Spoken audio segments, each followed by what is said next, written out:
We'll get started now.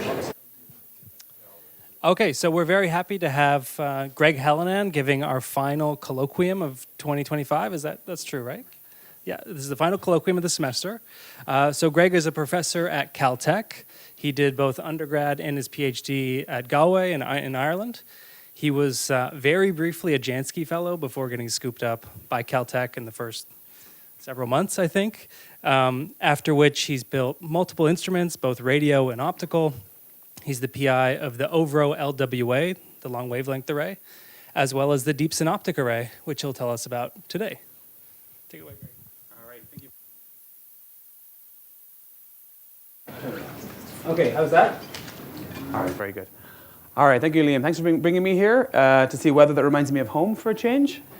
Instead of sunny LA. I will talk about the Deep Synoptic Array. I want to talk through the science motivation, what the project is, our enabling technology, our timescale, and our data that will hopefully enable a lot of science here eventually.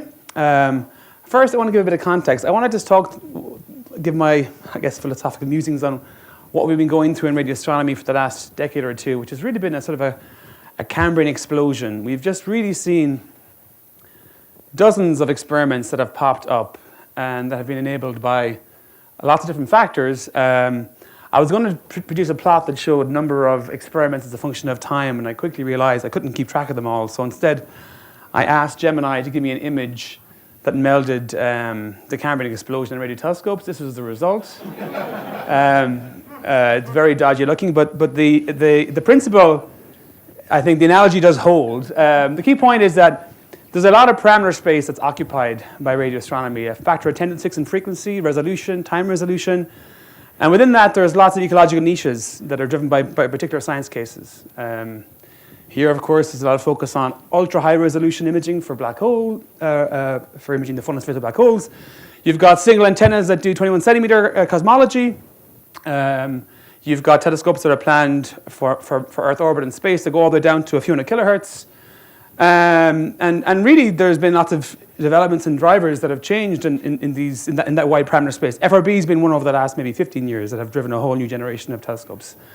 I want to really call out Casper has been, the Casper collaboration develops digital hardware and really libraries that enable quick development of tools for radio astronomy. It's been an incredible collaboration to make this all possible.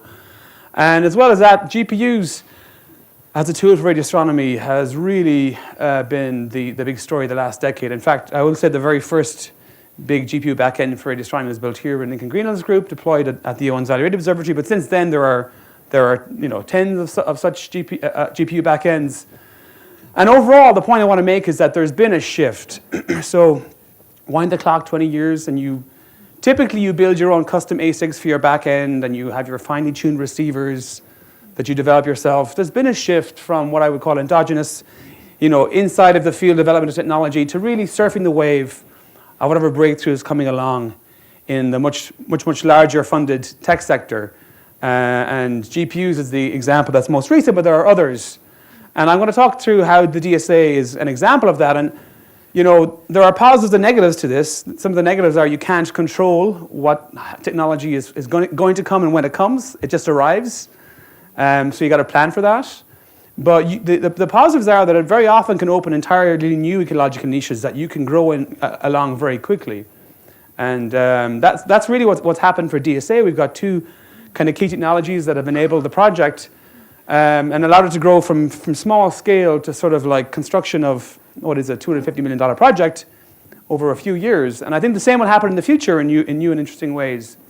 Aperture arrays in the next few years will be a growing field. Liam is leading one example where, again, I think there's going to be opportunity for that very rapid growth because of that focus on technology from the tech sector that really you can leverage to great advantage. So with that bit of context, I'll talk a bit about the DSA itself. What is it? Well, it is 1,650 by 6.15 meter dishes. And if you've seen me give talks before about the project, there's a change. It's always been DSA 2000, which is now a misnomer. We have changed, but it's not actually a D-scope. What we've done here is that about a year and a half ago, we realized that the antenna was actually coming in with a higher performance, better performance than we expected. which meant we could actually put a larger reflector on there and do a kind of end-to-end rebalancing of the cost of the project.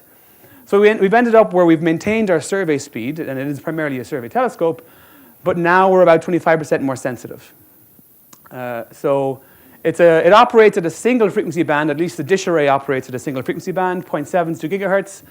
It occupies an area in Nevada, it will occupy an area in Nevada about 20 by 16 kilometers, so that's a resolution of about 3 arc seconds, and it's highly optimized for surveys. And our two breakthrough technologies that are really enabled by adapting technology from applications that were not really intended for our use originally is that what I call the first radio camera, and I'll describe what that is, as well as an uncooled antenna receiver package. We're about a year away from the start of construction. First light is about, we hope, 28, and key surveys 28 to 33. So what I'll show you in terms of our science case and our sensitivity is based on a 5-year survey.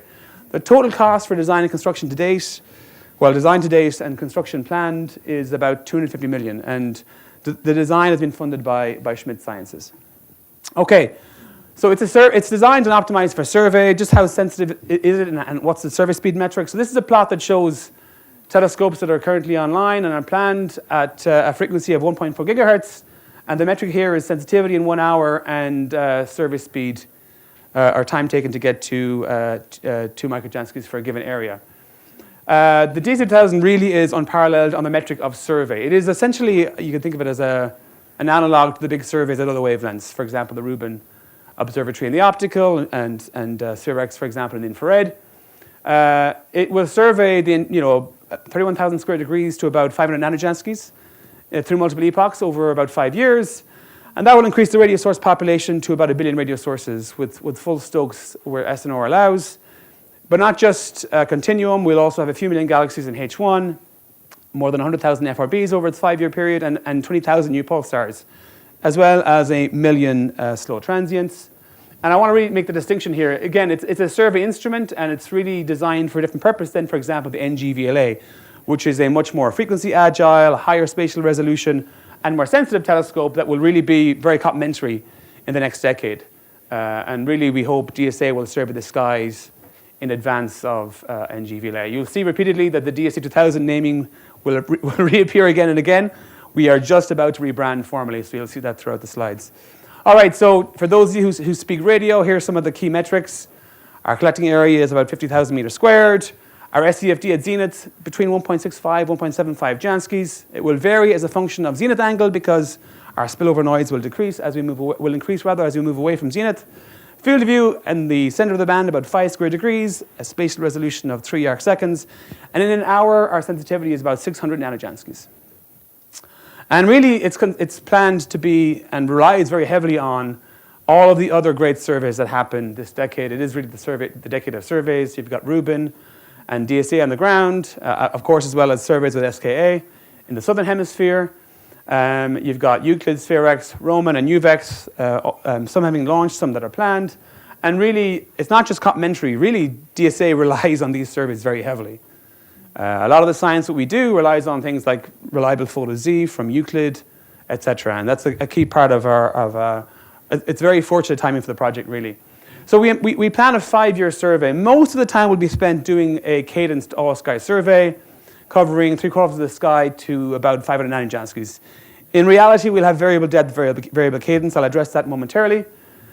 About 25% of the time will be spent doing pulsar timing array science in collaboration with Nanograv, targeting 200 pulsars, again, probably with monthly cadence, but variable cadence. And that will also serve as our intermediate tier. And about 10% of the time will be on LIGO, Virgo, CAGRA, gravitational wave follow-up, as well as triggering on other high-priority time domain transients, both from the DSA itself, as well as other surveys. And what's really important is every time we point the telescope, and our typical observation time is 21 minutes for our survey, we will produce 12,700 images for every single pointing. That includes continuum, each pointing to about a microjansky, but with 10 spectral windows. And then we've got 3 different spectral resolution zoom bands that we use for studying H1, as well as also OH. So for our own galactic H1, we'll have 1,000 channels at about 0.2 kilometers per second resolution. In the very local universe, we'll have 4,000 channels at about 2 kilometer resolution. And then out to redshift 1 will do a resolution that varies from 27 to 55 kilometers per second. So really, I'll get into the motivation for that, but again, these are all images, image cubes that capture both frequency, velocity, and so on information simultaneously. We'll also produce 500 full Stokes images to allow full rotation measure grid recovery. And then simultaneously, there's actually a separate, very large digital backend called the chronoscope that will do our fast radio burst search and pulsar search. Okay, what I want to really stress is that all our data for our main survey will be fully public immediately with no proprietary period. So, and it comes in that science-ready format. It will come in the form of images, extracted source profiles. It will include de-dispersed and folded profiles for FRBs and pulsars. It really is designed to be science-ready for anybody, from high school students to astronomers who don't work in the radio domain. Radio astronomy usually has that kind of bottleneck where it's sort of one of those fields where there's a lot of technical expertise usually required to produce data, but in our case, it'll be like working with a simple optical survey. All right, this gives you a bit of a picture for how we do our survey depth and cadence. This is sort of a developing plan. You know, each individual pointing spans a factor of almost 3 in wavelength and frequency. So the way we actually achieve uniformity is through mosaicing of data. And we typically will mosaic pointings into these tiles. Each tile is about 72.5 degrees squared, and there are 429 tiles that cover the entire survey area. And we will have a variable depth with those tiles. Some parts of the sky will only be allocated a couple of tiles. Some parts of the sky will be allocated probably 7, maybe 8 tiles. Prioritizing areas where there's going to be deep overlapping data from other surveys like Euclid. Prioritizing also the galactic plane for a pulsar search. And this is just defining what the overall depth will be. The average kind of cadence will be about 5 or once per year on average, but it will be variable depth. The actual cadence will depend very heavily on the populations we try to recover in the time domain. This is ongoing work by Jesse Miller, who's actually visiting here from Caltech, visiting Liam's group to help work on this. And the goal there is to really do injection and recovery of various classes of transient population to sort of understand how best to space that cadence. So that's going to be something that we develop over the next year. If you have any thoughts or input on that, please do reach out to Jesse.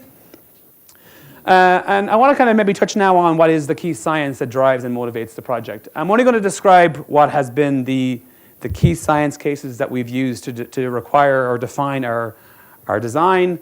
The science case is much broader than this, and I'm sure if you do any kind of work at these frequencies, there's going to be at least some overlap.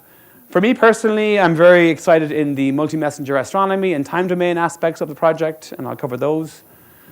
But really, the spectral line observations of H1 allow us to trace H1 out to redshift 1. And then finally, by producing a very deep surveying continuum, but also 100,000 FRBs, we'll be able to get many different parallel insights into the dark sector and strong gravity. We've had a number of workshops. The last really large one was in 23, and we're kind of overdue for our next one.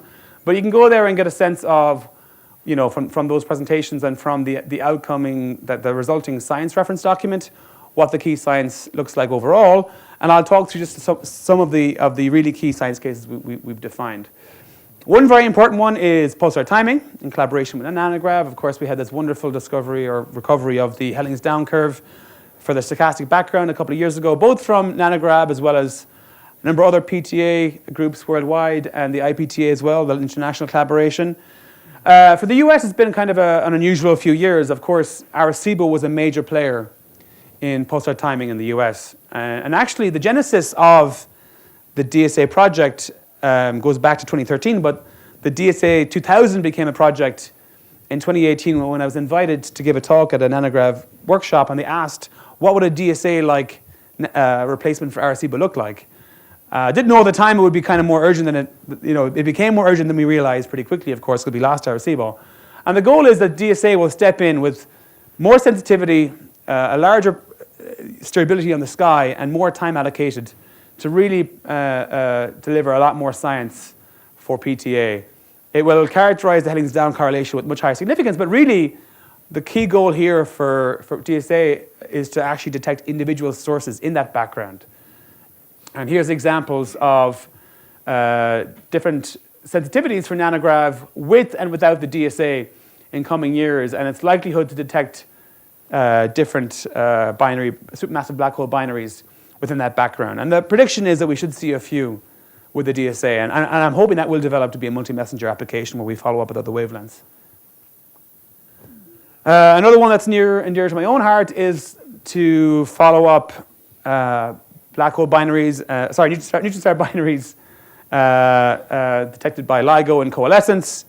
It's been a storied number of years. We had this amazing result back in 2017, which was GW72817, which was a gift that kept on giving. It produced detections from radio all the way to gamma rays. And radio was actually very important. Radio played a decisive role in actually confirming that there was a classical short GRB jet viewed off axis. The energy of the jet was very high on the tail end, actually, of how energetic short GRB jets are. There was early detection of gamma rays from Fermi, but those were very weak and more indicative of an off-axis outflow. It was only through the superluminal motion of the radio source initially that we were able to determine that it actually had to be superluminal, and therefore there had to be a jet present. And then the light curve at many wavelengths was then also able to confirm that jet was present. The VLBI result was very important. The very long baseline interferometry result was very important because this was how we were able to constrain the viewing angle and thereby constrain the standard Siren measurement of H0. That was the ambiguity, is what the viewing orientation of the binary was. And that was really powerful. And then finally, just the environment of the explosion and what that tells you about the progenitor pathway of the binary. All that came through the radio. And so radio was very important.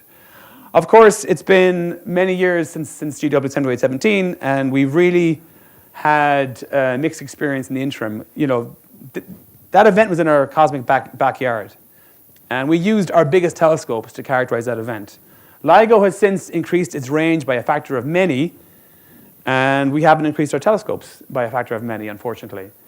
And that's sort of the role that we want to play with DSA, is to increase the sensitivity and surface speed by a factor of, a few in sensitivity and thousands in surface speed compared to the state-of-the-art of GW72817. We're really trying to come online, actually, in time for LIGO 05. LIGO 04 just finished weeks ago, and we still do not have another multi-messenger event like GW72817. We want that to not be the case for the next time around. And the goal is to dedicate 10% of time to not just following up localizations, but actually searching the entire localization region in the radio to discover those events. So this is a very busy plot, but the key point here is that this is the sensitivity of DSA compared to, for example, VLA. But remember, DSA's real strength is survey speed. It can survey the full localization region of a merger event down to this depth in a pretty short order. And it will detect the median jet afterglow out of the full range of even a 5 detector LIGO Virgo Cagra detector in a few years' time. And what's really nice is that we're sort of biased towards jets that are close to on axis, such that the discovery timescale is actually within the first few weeks, which is still early enough to be able to trigger, for example, JWST to do characterization of the near-infrared, recover of our process lines, etc. So it actually is not just a discovery machine that comes in too late. It can actually have an impact at other wavelengths. And not just the jet, but also dynamical ejecta. But I think the real promise here for early triggers is for the jet events. It goes without saying that at these frequencies, we're there for a reason. H1 is a major focus. So tracing the spin-flip transition of hydrogen out to redshift 1. This will include, we'll be able to map our galaxy and the dynamics in H1 of our galaxy at unprecedented spatial resolution of about 3 arc seconds. But we'll be able to trace 100,000 galaxies in gas kinematics and contents with a much more exquisite velocity resolution than typically possible. And then a few million galaxies out to redshift 1. So there's a lot to unpack here. On the left here, you can kind of get a sense of where we are in terms of the limiting mass we can detect in H1 compared to other surveys, as well as the maximum redshift.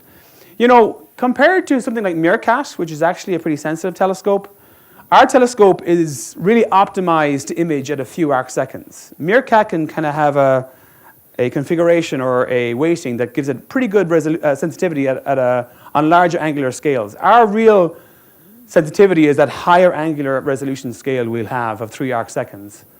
And we'll be able to, for example, compare or trace these few million galaxies and compare that to large-scale structure models that we'll be able to disentangle by comparing to those data. This is an example of what M51, which is this is an example from the Things survey in H1.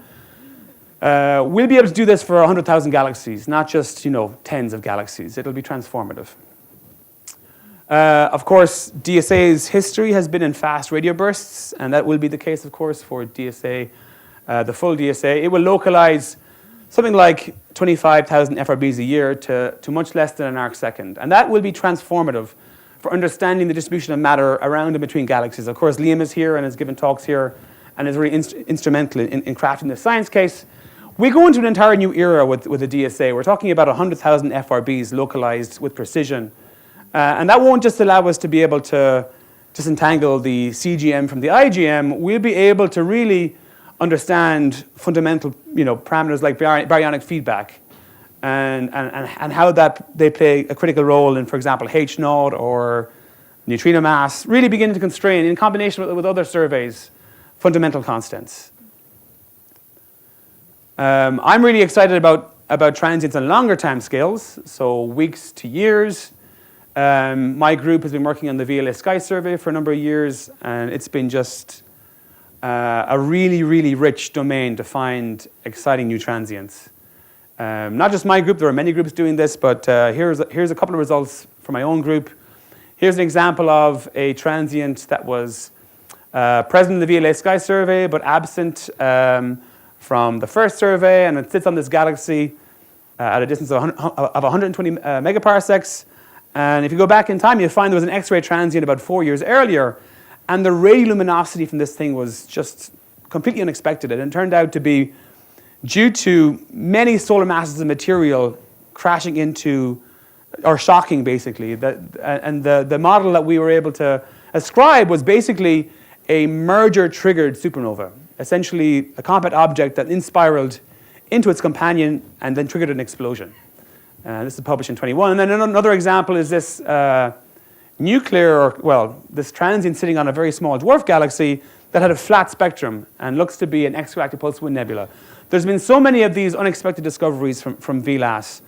There's 2 new ones coming, one from Jesse on a spectacular galactic transient and one from my other graduate student, Lena Levine. And in that case, it's a super spectacular extra-galactic transient. This still is a domain where we keep finding new and exciting transients. And for DSA, it will increase the population by a factor of 1,000. So VLAS, we're seeing thousands of transients, and the DSA will see millions.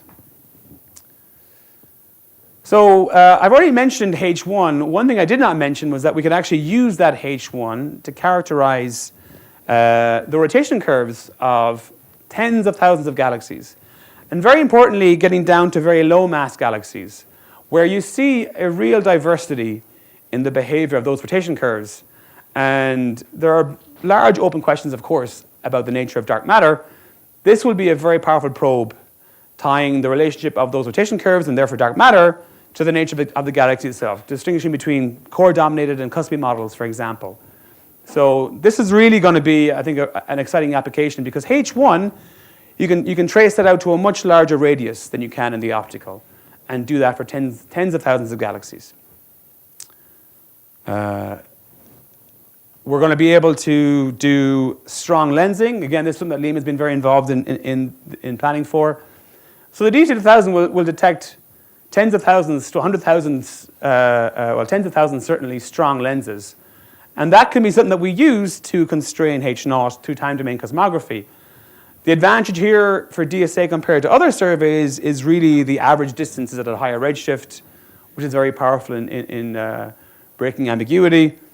And again, the goal here is to really get at fundamental parameters by using this lensing, by measuring these lenses and doing time domain cosmography. One thing I'll mention is, of course, you need to have dense sampling here. Once we've got good lensing candidates, we can trigger follow-up with the DSA as well, too. And then pulsar discovery. Pulsars, I think, don't need any justification to anybody in terms of their power for exciting science and constraining strong gravity, for example. All surveys to date over the last, 60 years, I guess, have found about 3,000 pulsars. We will increase that by about a factor of 7, including 3,000 new MSPs, millisecond pulsars, and we're hoping many relativistic binaries that give us new probes of strong gravity. Maybe the first neutron star black hole binary in our galaxy is a very lofty goal we want to get to. So these will be exquisite tests of GR and the strong field regime. And again, separately, you'll have constraints on the equation of state of ultra-dense matter. That's mentioned how we do that with LIGO as well, too, actually. And finally, I'm going to throw one more in there, which is one that's kind of near and dear to my heart, but you'll know it is not a key science case. I'm trying to change that. I'm very excited to try to detect just stars and brown dwarfs and maybe exoplanets in the radio with the DSA. Radio emission is a really powerful way to detect magnetic fields on substellar objects. It turns out they've got aurora, they've got radiation belts, and those are a very powerful probe of dynamos in the fully convective regime. And it turns out they're not just in the radio, also in the optical. The DSA will detect thousands of brown dwarfs, and it will likely include planetary mass objects. In fact, my former graduate student, Melody Cow, while she was a graduate student in Caltech, discovered radio emission from what is a 12.7 Jupiter mass free-floating object. And you can also detect, we hope, star-planet interaction as well as space weather events from this sample. So pretty excited about that personally. Of course, we'll do SETI for every star we look at too. All right, so that's just a very quick rush through some of the key science that motivates the DSA.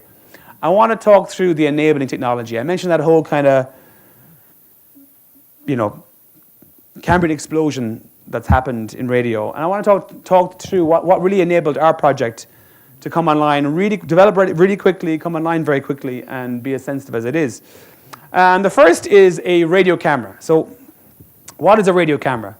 Well, first, I don't think anyone here needs the intro, but just in case, we have a problem in radio astronomy, which is how to make high-resolution images with radio telescopes. Even the biggest fully steerable telescope in the world, which is Green Bank, has lower spatial resolution than the human eye. What we do is we connect lots of smaller telescopes together using interferometry and create a synthetic aperture. And that's how we get the highest resolution images in astronomy, of course, via the EHT. Now, the problem is you've got to combine every telescope with every other telescope. That's what we call visibilities. The data volume scales as n squared, and it gets to be a problem pretty quickly. Why is it a problem? Well, the work you've got to do offline is pretty large. When you've got, your synthetic aperture, you can see here you're trying to create a telescope, but you're missing most of the information, right? This is the very large array in New Mexico.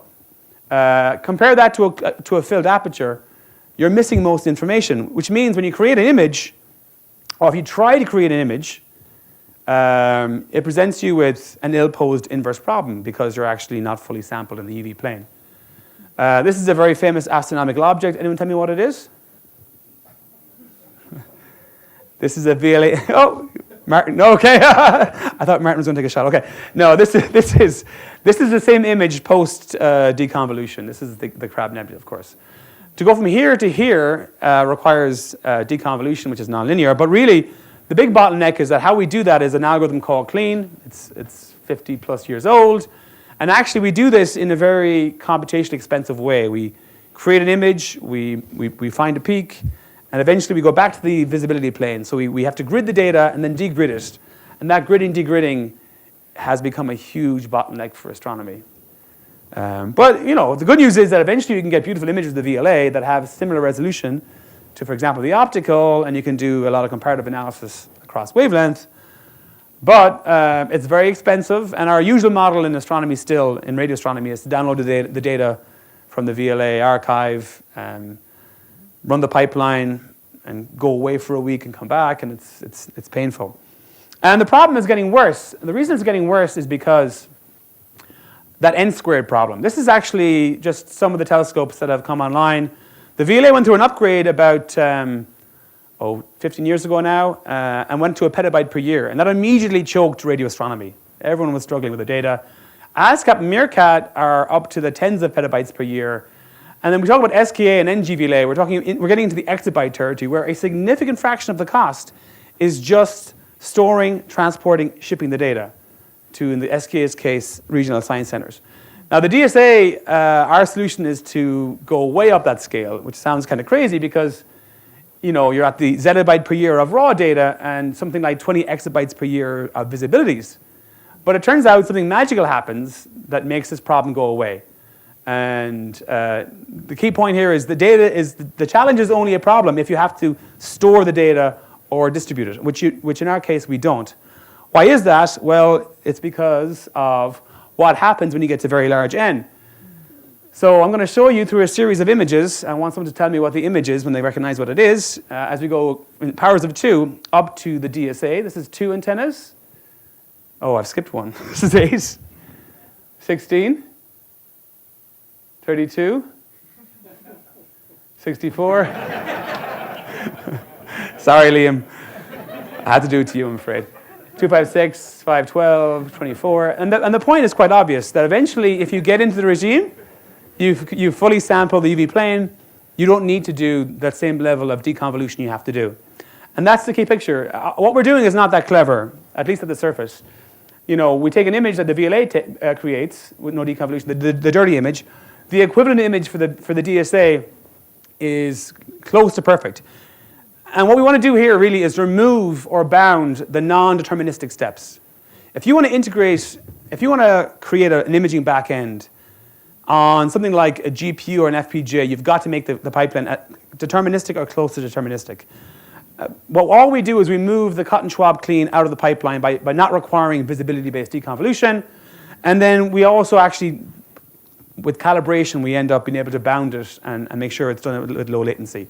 And that means you can make a stream processing integrated correlator plus gritter imager. And really, it's all about dynamic range. Our PSF is exquisite. Our far side lobes are 10 to the minus 5, 10 to the minus 6. It means most of the sky where you point the telescope, you don't need to do visibility-based deconvolution. Cotton-Schwab clean happened because, if you want to image the VLA with very high dynamic range, if you just do image plane deconvolution, image plane clean, you can introduce things like gridding errors. But image plane clean works fine for dynamic range up to about 1,000. So if you don't need high dynamic range deconvolution, you can do it all in the image plane. Now the DSA will need to subtract away a few bright sources in every field of view. It's direction-dependent calibration and source removal. It's what we call peeling. It happens in parallel. It's very expensive. That's where a lot of our development is spent. But it now works very well in our pipeline. And that all allows us to build what will be the first radio camera. So this gives you a sense and scale of the data problem we have. So you've got 1,650 antennas, and you produce a raw data stream into what we call the radio camera front end. That's just analogous to the F engine in a traditional radio correlator, where we sample and channelize the signal from every antenna. We send the signal about 100 kilometers at a rate of about 35.5 terabits per second. We're talking about, by the way, data rates comparable to the US internet traffic here, flowing through the system. And it enters what we call the radio camera processor. So here, we do the normal X engine step, what we call a correlator, which essentially is just multiplying and averaging signals to create visibilities. But rather than writing that to disk at a rate of 2.2 terabits per second, we run into our deterministic imager. First we flag, we calibrate every 6 seconds, and then we peel. We do direction-dependent calibration and bright source removal in multiple directions in every field of view, and then we grade an image. And that means the images we produce are streaming out of the system at about 170 gigabits per second. That corresponds to, when you co-add the data, about 50 petabytes per year, about a petabyte of which goes to the public archive. So it's an exercise in real-time data reduction. And everything in this dashed line is a normal correlator, but what we have here, all happens inside first FPGAs, then GPUs in real time. This is not fictional. This has been in development for 6 years now. Schmidt Sciences first funded the Radio Camera Initiative, and it's currently testing on some 10 GPU nodes and a Grace Hopper system. And our original plan was to kind of scale up in that kind of standard enterprise compute form factor, and we would need 5,000 GPUs, more than 2 megawatts of power. So we would be building a data center in the desert. That was our plan up to earlier this year, when NVIDIA announced something new, This is Jensen Huang announcing what are these new NVL rack scale systems. These are part of the reason why NVIDIA is now worth, I don't know, 5 trillion, whatever the number is. These are these incredible integrated giant GPUs, effectively. This is the second generation one that we're going to use. The first generation one is called NVL72. What you have inside these systems are multiple, in this case, 144 large GPUs, as well as their own in-house CPUs. But the real kind of game changer is the amount of bandwidth between GPUs is like an exabit. So they've built this new, building on their NVLink technology, you now have almost infinite bandwidth between and into GPUs. And for radio astronomy, I think this is as big a game changer as the arrival of GPUs in radio astronomy a decade or more than a decade ago. You can send all of our data to one of these racks. It's absolutely incredible. So it will change the landscape for many other types of radio telescopes. But for us, for the radio camera, we immediately changed our entire design philosophy, replacing what would be 100 racks with just between 4 and 6, depending on our final testing. So now we've got our proposed design involves the radio camera front end. Exists on. Here we go. The radio camera front end will be deployed on 2,000 RF SOC modules, and these are already in-house and being tested. We have a large corner turn across network fabric across 100 kilometers of dark fiber before we reach our data center.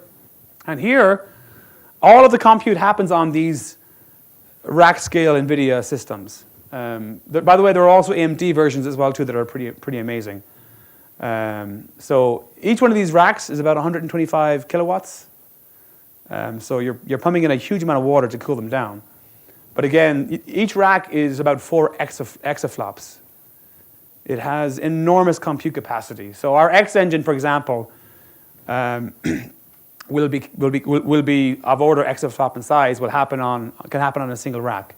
Now, a note of caution: these are being developed because of the huge pressure towards large integrated single models, and training those models, and that requires floating point 4. Is what is the kind of operations you're worried about. For inference, it's more like floating point 8. For radio astronomy, we care about that, but we also care about FP16, FP32, and these are not a panacea because we got to make sure they have enough FP16, FP32 for the operations we have to do downstream. And I will stress it's actually not just one backend. We've got 2 of these backends.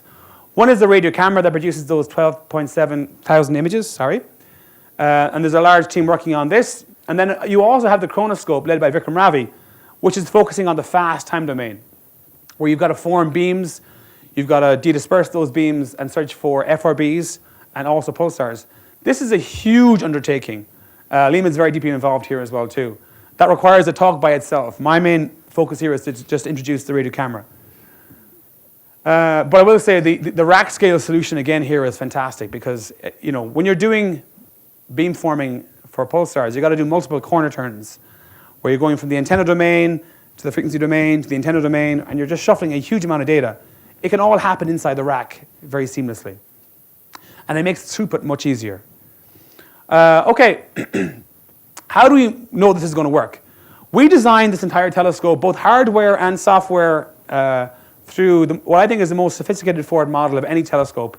Maybe the only one that could compare is what's done for the EHT and BEX, where we input a true sky model, we introduce a full 3D ionosphere, pointing offsets, antenna RMS surface accuracy, electronics, etc.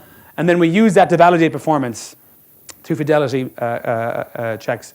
Right now, we're forward modeling a full mosaic, which takes about 2 months on all of our systems simultaneously, and produces a petabyte of data. But the results are really important for us. Okay, the last thing I want to mention is that a really important part of our really dense UV sampling is that it puts us into a new regime, actually, for how we do imaging. And what becomes really attractive is that with this kind of UV sampling, we can really explore the super resolution domain. And Liam and Katie Bauman led an effort to develop a learning-based algorithm for implementation of super resolution on DSA data. It replaces clean. It's called polish.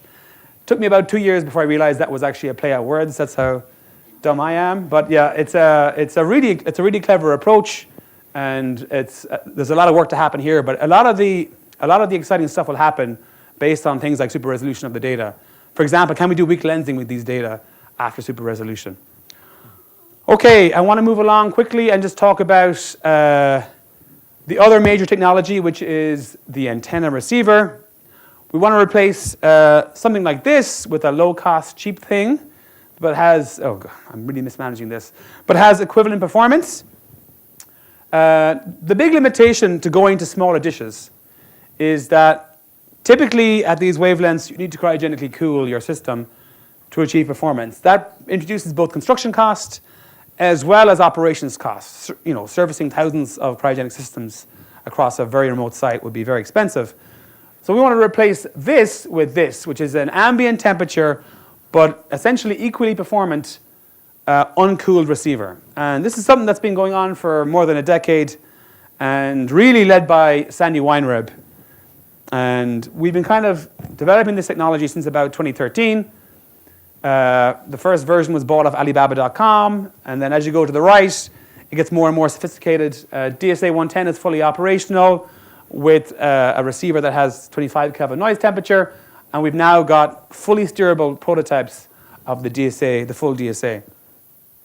So it involves a low-cost, fully steerable antenna that is solar-powered, along with this uncooled receiver. When I say it's low cost, it really is very focused on low cost. We call this the quad-ridge cake pan feed. It's actually made out of cake pans from a company called Fat Daddy-O. But the real magic is here. This is the cryogen-free wideband LNA that Sandy developed. I'm going to pop down here and talk about that, but first I'll just show Jonas Flegare, the person who designed the feed, do the assembly.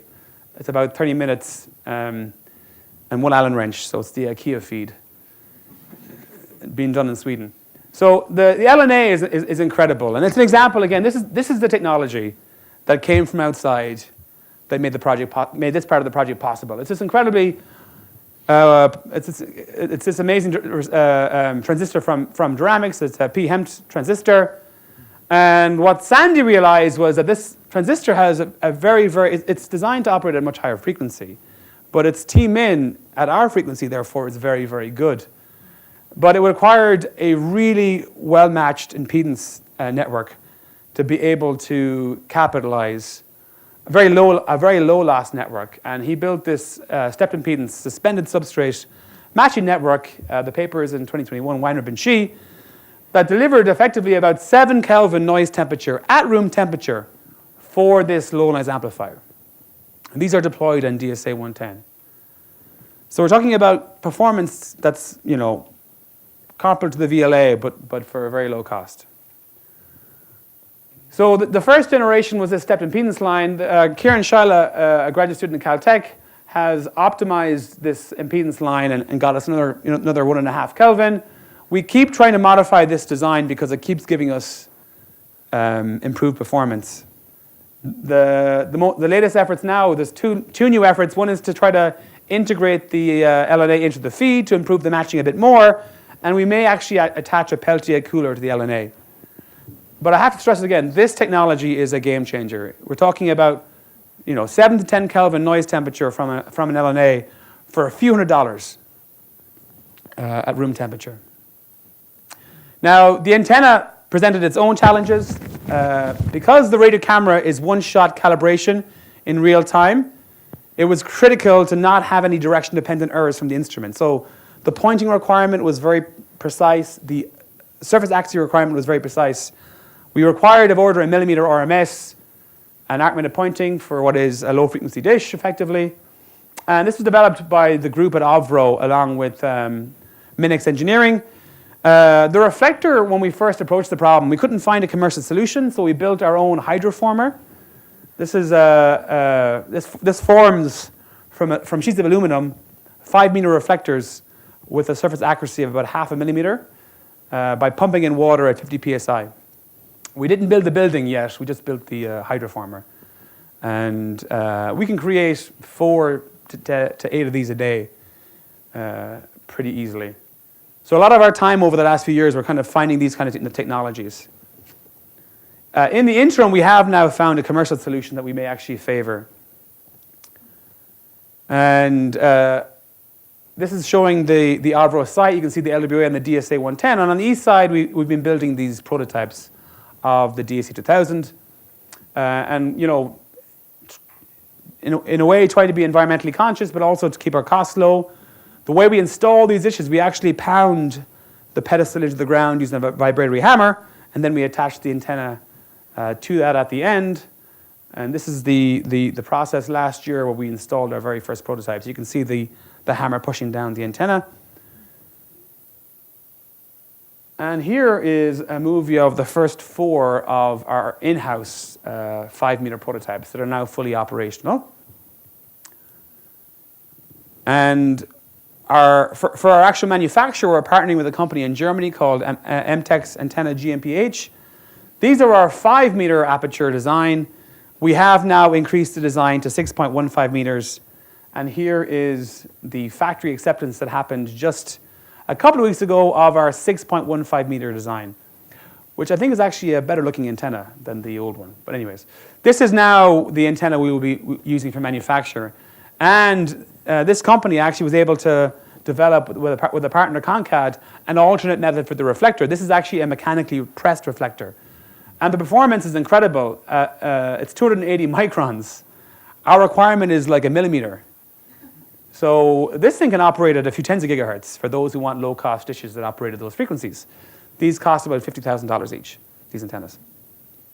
Okay, where do we build the telescope? We've been spending about 5 years on that process and have surveyed almost every valley large enough in the western United States for a radio quiet site.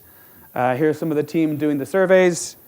And very often, someone traveling by themselves for weeks at a time with only one friend for company. The site we found in the end was actually incredible. It's called Spring Valley. Here it is. It's sort of in eastern Nevada. Actually, here it is. This is kind of Nevada, and this is the site. It's actually huge. It's an appreciable chunk of Nevada. It's about 60,000 acres. And the antennas are here, and we bring our signals all the way to the nearby town of Ely. This is just going to give you a sense, zooming in over the array. Again, we're talking about thousands of antennas in a pseudo-random configuration to give you that exquisite imaging performance. We've spent, you know, a huge amount of time in this valley over the last few years preparing for the project. This is actually a real drone video of the same valley. It's incredibly isolated. The radio RF power in the band is about 150 times quieter than the Avro location. All right, this is just a single antenna. It's all I could afford for the simulation. All right. The question that many of you may ask is, when are you going to start construction and what's happening on the environmental side? We've been working towards environmental permission for this site for a couple of years. We submitted our pre-application to the Bureau of Land Management in 23, and we've spent years doing cultural and biological surveys. At any one time over the last 2 years, if you go to that valley, there'll be a team of maybe 12 archaeologists, 2 tribal monitors, doing a full pedestrian inventory of the entire site.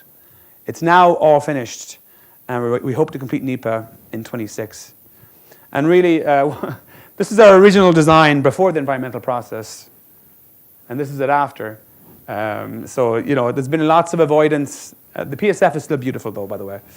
But, you know, it's been this co-design between the environmental process and the construction process. And really now we're in the detailed construction planning.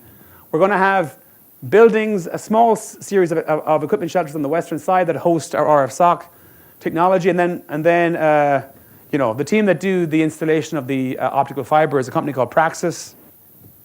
They've spent the last 2 years really traversing the entire site to understand how to install what will be a huge network of optical fiber.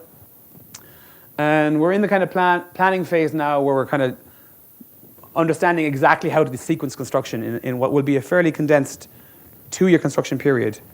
And the company Bechtel is actually our partner for construction. All right, we bring actually all of the digital signals at a rate of about 35.5 terabits per second to the town of Ely. This is actually a building complex that we're in the process of buying. This building exists. This building is courtesy of Gemini. This is where we'll do our repairs. This is where the data center will be. And to give you a sense of the schedule, you know, we started the DSA 2000 project in earnest in 2020, and we're looking to complete our final design review in a couple of months and start construction later in 26. And we hope to start science commissioning in the second half of 27. So we are on a very aggressive schedule. And we are in the valley already doing lots of fun things. This is actually a team of, part of our engineering team. And we can't yet build in the valley, but we've actually built reflectors on the back of trucks, and we measure the performance of our systems in the valley. So our T-sys for our telescope in the valley using existing electronics is about 20.9 Kelvin. And we think we can get another 1 or 2 Kelvin if we decide to Peltier cool. And the RFI environment is really spectacular compared to what we're used to at Avro. Okay, I want to wrap up with just one last quick thing. The technology that I talk about, that enabled the project, the electronics, the antenna, and the radio camera, we actually have a couple of Pathfinder instruments. Of course, the DSA 110, which was also a misnomer. There are 96 DSA 110 dishes. And the LWA. These are large NRAs that we use that were funded by the NSF. And really, we've proven out a lot of the technology there. The DSA 110 you can hear about from Liam anytime. I'm just going to briefly mention the LWA because it's just come online for Key Science in the last year. And we really prove out a lot of the radio camera technology from the LWA. This is an all-sky image, a single snapshot with the LWA. You can see the entire sky instantaneously. And this is a color image where you can see there's actually 100,000 sources in the image. And just like the DSA, there are a couple of really bright sources, Cygnus A and Cassiopeia A, that have been peeled from the data. If they were here, you couldn't see anything else. They're so bright. It really provides a very good parallel development pipeline for the DSA. So just showing you some of the sources you can see. This is the galactic center here. This is the Cygnus loop. All right, the last thing I'll say is we can also image all the way down to 20 megahertz with this array, actually down to 10 megahertz. This is an all-sky image at 20 megahertz with this all-sky array using this new technology. And you can see that you see lots of self-absorption across the plane that really we've never seen before because no telescope has imaged like this at these frequencies. Okay, sorry for going on too long. I'll stop there. Thank you.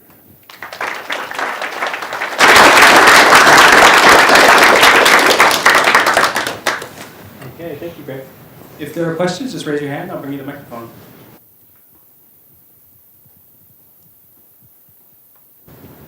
So you mentioned the Cambrian explosion on the radio astronomy side. Could you say a few words about the comparable explosion on the satellite constellations for telecom? Absolutely. So imagine spending 3 years of your life trying to find the quietest site to get away from cell towers, because we operate in the cell tower band, to find out they're going to launch them above your head. That was definitely a major development. And we've actually spent a lot of time working with the companies in question to navigate this issue. So the first one, of course, they mentioned is Starlink. So Starlink have already transmission capability. This is the direct-to-cell capability that's been enabled by a number of constellations. That's just only in the last 2 years. And again, the timeline from hearing about it to it appearing is like months, right? And the impact on the project is substantial. So for Starlink, we worked very closely with them, and it turns out they're transmitting at just the very top of our band. And we've been working with them for their progress, for their plan to do what would be avoidance. I think I actually have a slide on this. No, I don't. All right, sorry. So in Starlink's case, what they're going to do is they're going to turn off their transmitter for every satellite that's in our. Hang on.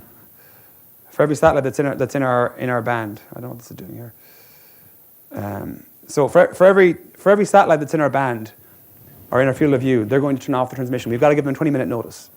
Now, that's a very small platform. That's very straightforward. There are other companies like AST Space Mobile, and that's more problematic. They're observing at lower frequencies, 650 megahertz, 750 megahertz in our band.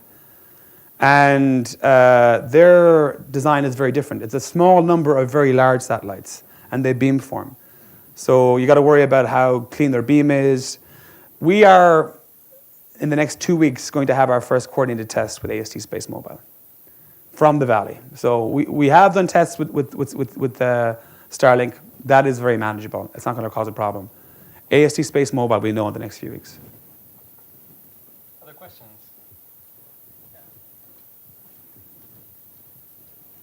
What about the foreign countries like China and England that are putting up their constellations? Yeah, I think in their cases they're not planning to, well, to my best of my knowledge, they're not planning to transmit when they're flying over our site, right? But again, are they going to be unintentionally transmitting is a different question, right? It's a complex and worrying issue for us. What we've built into our system is we do have tunable notch filters as a backup. But generally speaking, I have significant worry about the impact of space constellations, particularly those that operate at the lower frequencies where we have where most of our service speed is. Non-technical, non-science. I'm fascinated that you will have no proprietary period for your data. I'm wondering if you can go down the thought process that led you to that decision. A few elements of it. Well, I did my PhD in Ireland where we did not have any access to radio telescopes, but the VLA was open skies. So I personally benefited very greatly. Now I'm at Caltech, which is a different story, but it's not just a decision we made. You know, our funders are Schmidt Sciences, and they are very committed to open science. So we will have a commissioning set of commissioning surveys where it's sort of shared risk, and those data will not be released immediately. But when we get to the stage where we have demonstrated uptime and readiness, we will release all products immediately. I think that's the way a lot of you know, NASA missions are also moving, right? So it's not like it's that unusual, I think.